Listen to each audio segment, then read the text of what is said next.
शेर और मच्छर की कहानी। जंगल के राजा शेर को अपनी शक्ति पर बड़ा घमंड था। वह स्वयं को सबसे शक्तिमान समझता था, इसलिए जंगल के हर जानवरों पर अपने घोंस जमाता रहता था। जंगल के जानवर भी क्या करते, अपने प्राण सबको प्रिय थे, इसलिए न चाहकर भी शेर के सामने नतमस्तक हो जाते थे। एक दिन दोपहर के समय शेर एक पेड़ के नीचे से सो रहा था। वहीं एक मच्छर भिन भिना रहा था, जिससे शेर की नींद में खलल पड़ रहा था। वह एक मच्छर से बोला, ए मच्छर, देखता नहीं मैं सो रहा हूँ? भाग यहाँ से, नहीं तो मसल कर रख दूंगा। मच्छर बोला, क्षमा करे वनराजा, मेरे कारण आपकी नींद में व्यवधान उत्पन्न हुआ, किंतु आप मुझे ये बात नम्रता से भी कह सकते हैं। आखिर मैं भी इस धरती का जीव हूँ। अच्छा, तो तू छोटा सा मच्छर मुझसे जुबान लड़ाएगा? और क्या गल कहा मैंने? तुम मच्छर हो ही ऐसे कि कोई भी तुम्हें यूं मसल दे। मैं तो ये बार बार कहूँगा, क्या बिगाड़ लोगे तुम मेरा? मच्छर को शेर की बात और व्यवहार बहुत बुरा लगा। वह अपने साथी मच्छरों के पास गया और उन्होंने सारी बात बताई। सभी मच्छरों को शेर की बात चुभ गई। उन्होंने तय किया कि इस संबंध में एक बार सब मिलकर शेर से बात करेंगे।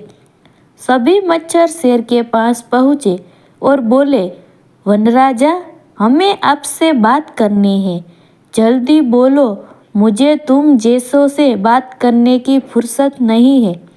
शेर बोला, वनराज, आप होगे बहुत शक्तिशाली, किंतु इसका अर्थ ये कतई नहीं है कि आप अन्य जीवों को, प्राणियों का मजाक उड़ाए या उन्हें नीचा दिखाए।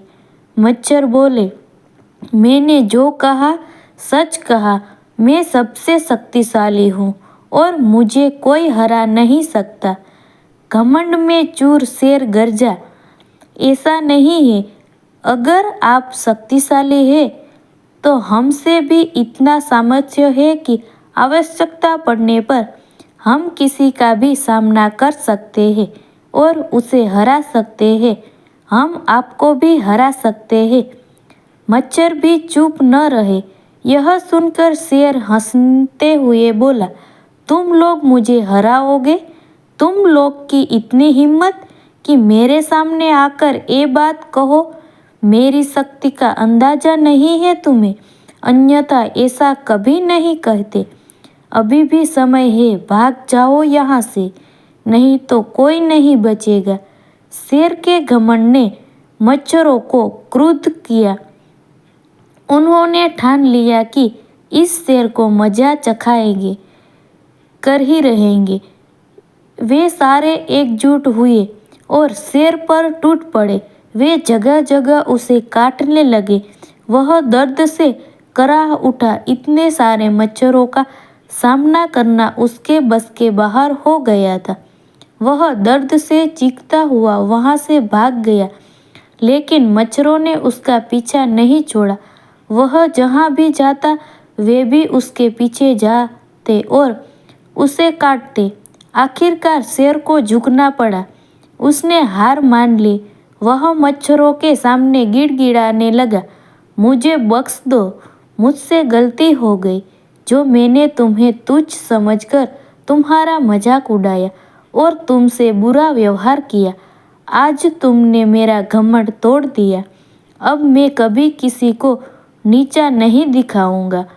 मच्छरों ने शेर को सबक सिखा दिया, इसलिए उन्होंने उसे काटना बंद कर दिया। वे बोले, घमंडी का घमंड कभी न कभी अवश्य टूटता है। आज तुम्हारा टूटा है घमंड करना छोड़ दो, अन्यथा एक दिन ये तुम्हें ले डूबेगा। और कभी किसी प्राणी को नीचा मत समझो। हर किसी का अपना सामर्थ्य और शक्ति होती है। शेर तौबा करते हुए वहाँ से भाग गया। शिक्षा, घमंडी का सिर हमेशा नीचा रहता है।